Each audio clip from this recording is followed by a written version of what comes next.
ਇੱਥੇ دین ਨੂੰ ਕਾਇਮ ਕਰਨ ਵਾਸਤੇ ਇੱਕ ਦੂਸਰੇ ਦੇ ਨਾਲ ਤਾਵਨ ਕਰੋ। ਕਾਬੂਰ ਅਲਲ ਮੁਸ਼ਰਿਕੀਨ ਮਾ ਤਦੂਹੁਮ ਇਲੈਹ, ਫਰਮਾਇਆ کہ ਇਹ ਗੱਲ ਬੜੀ ਤਕਲੀਫ ਦਿੰਦੀ ਆ ਮੁਸ਼ਰਿਕਾਂ ਨੂੰ ਜਦੋਂ ਤੁਸੀਂ دین ਨੂੰ ਕਾਇਮ ਕਰਨ ਦੀ ਗੱਲ ਕਰਦੇ ਹੋ ਨਾ। توحید دی سربلندی، دین دا قیام اصل دے چ توحید دی سربلندی ہے۔ دین دے قیام تو بغیر توحید سربلند نہیں ہوندی۔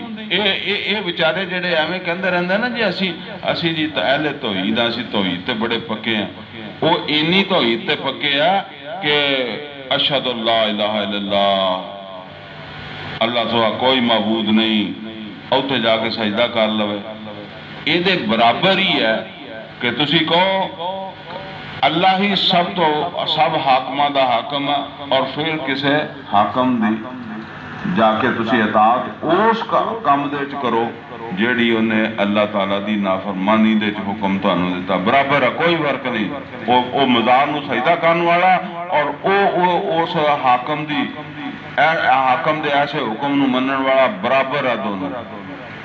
اور میں جی تمہیں دسیا وہ یہ ہے کہ حضرت حسین رضی اللہ تعالیٰ عنہ نے کوئی الزام نہیں لگایا بھی کسی مزار نو سجدہ جا کے کردا ہے، یہ اداں کردا اداں کردا، ٹھیک ہے نا۔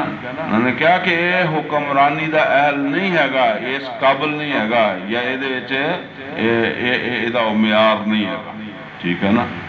لہذا ایسے کسی شخص نو جیدا ایسا معیار نہیں انہوں حکمران مان لیا، تو پھر تسی حسینی تے نہیں رہے، پھر تو تسی یزیدی بن گئے۔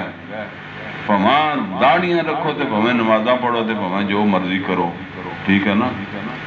حسینی تے اصل وہ ہے کہ جنہاں نے ایسے حکمران نو نہیں منیا جن وہ سمجھتے سی کہ اے ناجائز حکمران ہے، یہ اللہ تعالیٰ دی مخالفت دے وچ حکم جاری کرتا، تے اے تواڈے جڑی مطلب سینمے چلدے، بے حیائی چلدی، بے غیرتی چلدی، ٹھیک ہے، اے جڑا سود چلدا ہے، ہور تسی جنہ کچھ مرضی سمجھ لو چلن دیا ہے، یہ کو اللہ دی فرما برداری ہے، انہاں دے وچ واضح اللہ تعالیٰ نے دے احکامات موجود ہیں۔